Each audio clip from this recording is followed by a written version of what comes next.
E3 2019 just passed by, and while there was a clear shortage of gameplay there was no shortage at all in terms of actual games titled there. Ranging from JRPGs to this fall's upcoming first-person shooters, there had to be something for everyone. Today I wanted to go over my 5 games that stood out to me and that I'd rank as the best of the show. To make this list, each title actually had to be at E3 in some way, and besides that, it's all up to my personal taste.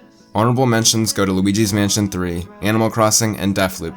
But with that out of the way, here are my top 5.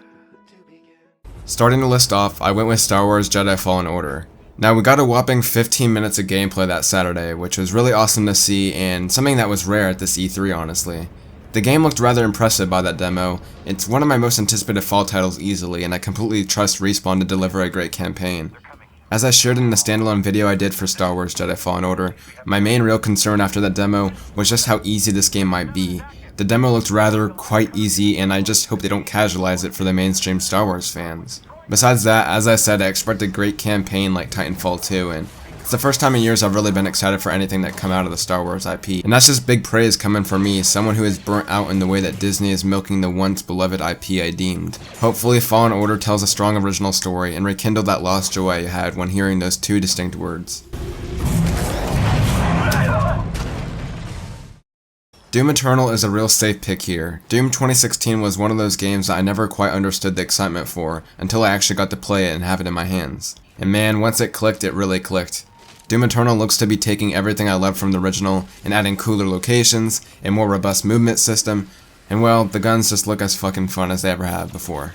While games like to tackle different aspects and emotions, Doom is just a damn fun game to play and kill demons. And it's coming out this November, we don't have to wait that long. As the clear focus of their E3 presentation, Bethesda showcased the latest for Doom, and it's looking really good.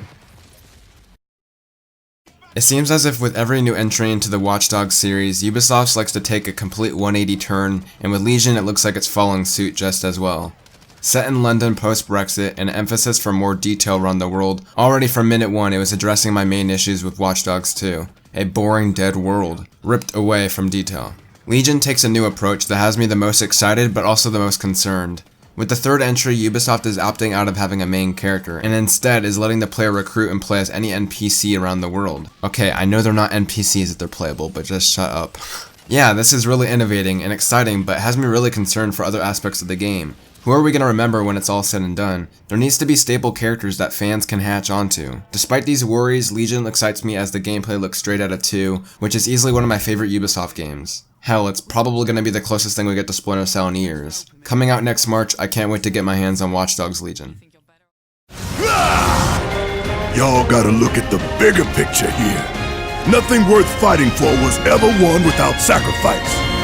A few days before the Square Enix presser, I decided to finally buy Final Fantasy VII on my Switch to see what all the fuss was about. While initially I wasn't really that much of a fan of the game, as the hours went on and continue to go on as I'm playing it right now, I find myself getting more and more invested in the world and the characters. Flash forward to the presser and seeing some of the game's more pivotal first act scenes completely remade for the current gen was just a sight to see. Previously, whenever I'd see gameplay for the remake, I would be very skeptical on how it'd all come together in the end, but I have no more worries after that gameplay demo they showed. The gameplay slice they showed at E3 looked really promising, and I can now say I have no more concerns for the game really. It's weird to have a remake like this so high on the list when I'm still in fact playing the original, but I'd be lying if I said I wasn't really excited for the next March.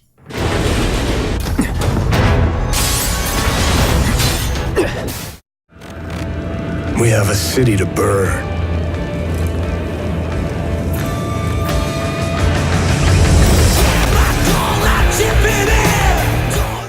Coming out as the clear highlight of the Microsoft press conference was to no surprise Cyberpunk 2077.